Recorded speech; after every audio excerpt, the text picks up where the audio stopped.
Hello guys and gals, me Mutahar, and today I want to make an apology to nearly every influencer I've ever talked about in regards to cryptocurrency, because what I've witnessed might be one of the stupidest things, and it doesn't come from YouTube! It comes straight from those who worship God. Now ladies and gentlemen, you may have heard of this little title floating around of a Colorado pastor accused of pocketing $1.3 million in a cryptocurrency scam by saying God, or the Lord, encouraged him to use the funds for a home remodel. Now, ladies and gentlemen, I'm not joking when I started to look into this, and it is hands down one of the most outlandishly dumb stories that I've ever seen. Dumb in the sense of it happened, not really all that surprising. People have used the name of religion in order to source donations, upwards of thousands, if not millions of dollars from individuals who honestly believe their money is going towards a good cause, towards a Christian duty, towards making the world better, when in reality, it could actually just be making the people taking the donations richer, okay? Ladies and gentlemen, let's actually look into how this story comes into. Now, this is the actual Colorado pastor, and he is actually one of the leaders of the Victorious Grace Church. This is a completely online church. It actually has no real world location. So let's see how they actually ended up getting these donations. Actually, I can't even pull up anything because I am using a web archive. At this moment in time, the actual domain is part free, courtesy of GoDaddy.com. So if somebody wants to buy this domain and play around with it, it's yours for the taking there, bucko. So according to these situations, this couple, husband and wife couple, have been accused of inventing a church to run a crypto scam. So what it is this indictment actually comes out from the Colorado government. So the Department of Regulatory Agencies has said Colorado Securities Commissioner Tung Chan filed civil fraud charges against Eligio, Eli, and Caitlin Regalado of Denver, Index Coin LLC, Kingdom Wealth Exchange LLC, God's own crypto exchange, and others for alleged violation of the anti-fraud licensing and registration provisions of the Colorado Securities Act. Now, honestly, when it comes to like influencers and them getting their just desserts for cryptocurrency shenanigans, this is filed in this situation because if you look over here, according to the complaint filed by the Colorado AG, investigators from the Colorado Division of Securities found that from June 2022 to April 2023, Index Coin raised nearly $3.2 million from more than 300 individuals. So that's a lot of actual class representatives. That's a lot of people. And $3.2 million is an eye-watering amount for the government to go after. The complaint alleges that Regalado targeted Christian communities in Denver and claimed that God told him directly that investors would become wealthy if they put money into Index Coin. Remember guys, God is the ultimate financial planner. Listen man, God told me you're gonna get rich, okay? You got a problem because your money ain't up? Take it up with the big man, chief. The Regalados had no experience in cryptocurrency when was clear when a third-party auditor's report allegedly described the Index Coin code as unsafe, unsecure, and riddled with serious technical problems. And the complaint alleges that in reality, the Index Coin was illiquid and practically worthless. Investors lost millions, and defendants dissipated investor funds to support their lavish lifestyle. Truly a very Christian thing to do. And again, I don't want to just throw Christians under the bus too. This happens with Muslims, with Jews, with Hindus, with nearly every religious association that takes donations in. Look, as a man of the Lord myself, one thing that I have a great disdain for is almost the nature of organized religion, right? I really do think in a lot of ways it can be beautiful to bring a community together, but in human greed, humans are greedy scumbags, okay? By nature, right? Very few of us are actually good people. And in this situation, when it comes to money, a lot of people will take it and pocket it themselves, allegedly, in this situation. I want to be very clear, these are allegations, and the government of Colorado still has to prove these as statements of fact. Anyways, I want to play a clip from you with this pastor, and this is going to make your fucking mind explode. This liquidity going to come from? And the Lord says, trust me. Caitlin and I are being charged in a civil charge from the Colorado Securities and Exchange Commission for basically selling millions of dollars worth of cryptocurrency that is deemed worthless by the state. Now, the reason that they're saying that it's worthless is because there is no exit for people who have bought. We launched an exchange, the exchange technology failed, things went downhill, and from that point forward, we've just been waiting on the Lord literally for a miracle. So the charges are that Caitlin and I pocketed $1.3 million, and I just want to come out and say that those charges are true. So there's been $1.3 million that's been taken out of, I think it was a total of $3.4 million. Oh, well, this is what I love about apology videos. When he comes in and says, yeah, it happened. Okay, we did pocket, somewhere above 1 million, okay, out of this $3.2 million pool. So he definitely admitted right there on film, okay? And ladies and gentlemen, I just want to remind you, this came from a channel known as Molly White, who actually has this video still available. When I went onto the Index Coin website to look at the update myself, it seems as though wherever this video originally came from is now a private space. I don't know if it's a safe space, but it's a space that prevents people rightfully investigating from looking into this situation. Not that it matters to fucking cops, okay? They already have it anyways, but let's go further. But out of that 1.3, $500,000 went to the IRS, and a few $100,000 went to a home remodel that the Lord told us to do.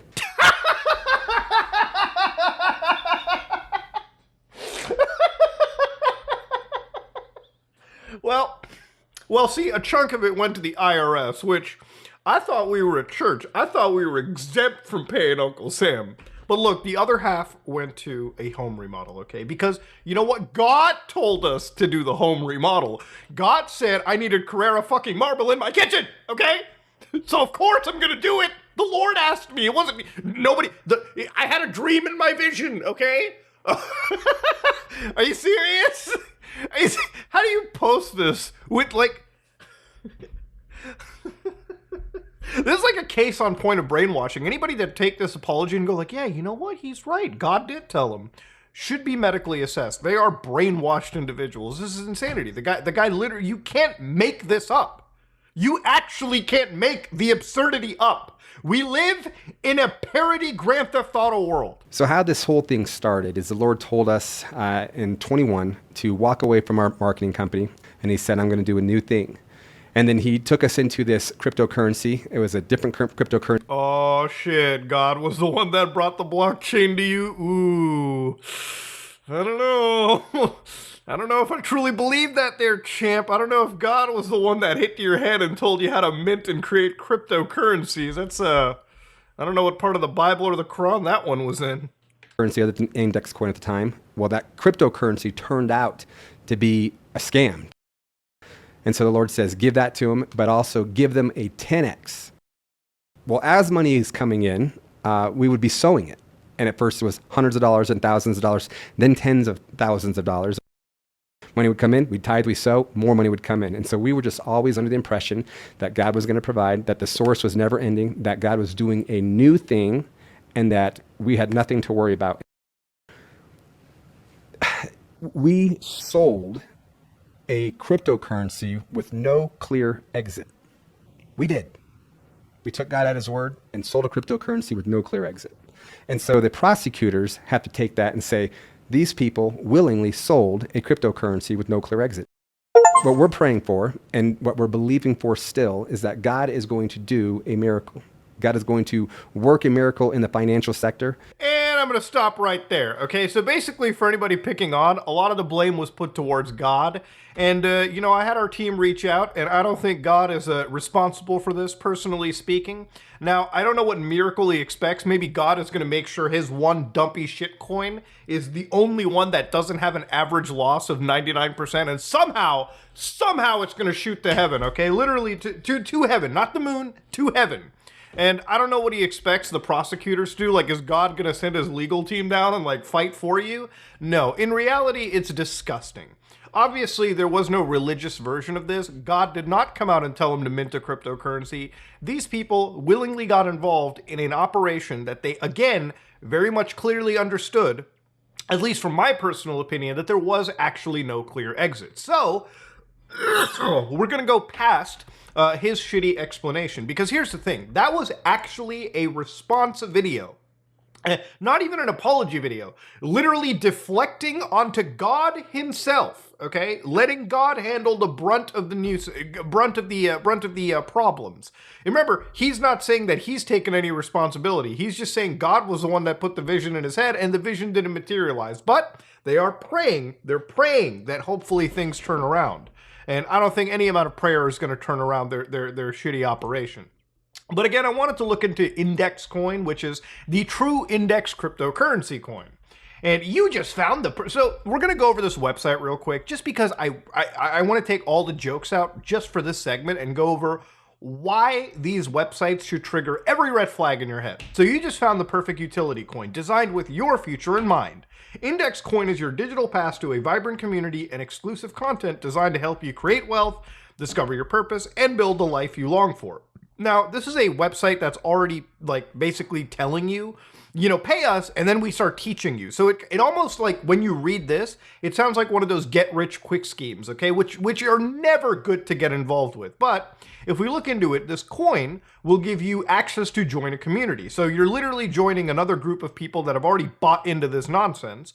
And what do? You get access to courses about wealth creation, crypto basics, personal and spiritual development. Now, again, it's always a situation of how much of this information has just been basically grabbed off of Google or ChatGPT and put up for people to immediately view. Enjoy content like podcasts, ebooks, events, training, and more. Do you really need a cryptocurrency to do that, or can it just all be watched on YouTube? I mean, come on now. How is this a unique coin? In fact, if anything, this is probably the least unique coin that I've ever seen in the market. And of course, the last thing is creating wealth. So partner vendor offers, income earning opportunities, and rewards. No clear explanation, just these 4 feel-good statements, and people think that they somehow have a utility coin, when in reality, the utility here is very little. So again, when you look over here, it's the Kingdom Wealth community is member only, so you have to join basically this cult in order to understand how to make any money. And the resources they have are accessible solely to the coin holders and include faith-based wellness and generational wealth training. Get a fucking financial advisor, okay? If you have any substantial amount of money that you know can grow, get a financial advisor, okay? Don't go into Index Coin. This is stupid. The training teaches individuals how finances operate in a faith-based system. So, I guess religious investing in that sense. And again, if you look very carefully, obviously you can understand that nothing over here truly actually shows you any form of utility. In fact, if anything, they're banking on people and their religious nature in order to actually take money. Even if you read through their white paper, it's not exactly the greatest white paper in the world. It has more of this nonsense. Where again, when you look in their actual community, you get Kingdom Wealth and Purpose content, which again is about faith-based wellness. You get access to their podcast, Crypto 101 and Crypto Mastery, which will include courses, blogs, and articles introducing individuals to cryptocurrency. If you're buying a crypto anyways, you probably know a fair bit about it. Hearing and experiencing God daily. Yeah, I really need to have an NFT to access what God is trying to say. I mean, can you imagine just like this almost feels like a parody. Unfortunately, it isn't. So here's the funniest thing about it. They have an operations team, which is Eli and Caitlin. But then, of course, I'm not joking with you, they have a prophetic team too. And the prophetic team, so you got Gary, who's over 30 years in the nonprofit world and business. He's worked worldwide, living in Africa, Europe. Gary and his father had an oil and gas energy business in Russia for 15 years. And of course, he establishes orphan care, water projects. Then you got John Wayne, who's a dad, husband, and a lieutenant in a fire department. So because he has a bachelor's degree in business administration, his role with Index Coin is part of the prophetic prayer team. So what? We're using prayers to guide us through financial success? Jesus. Nathaniel is a man whose heart is sold out for God. And an updating bank balance, huh? So yeah, point is they've got a prophetic prayer team for their finance. This is the first time I've ever heard it in the finance sector. God damn. Now, this is a 27-page complaint that is filed from the securities board in Colorado, where they actually say, despite having no background or credentials in cryptocurrencies, securities, or exchanges, defendants decided to market and sell a new innovative type of security and create an exchange on which to sell that security, the index coin, a cryptocurrency coin which would be bought and sold on a new exchange, the Kingdom Wealth Exchange. Defendants' drive to make money was only matched by their reckless disregard of securities law and profound lack of scruples towards their investors. So they list that the defendant, Eligio Regalado, is a pastor who preaches through the Victorious Grace Church. He used his connections in the evangelical Christian community to specifically target members of other churches.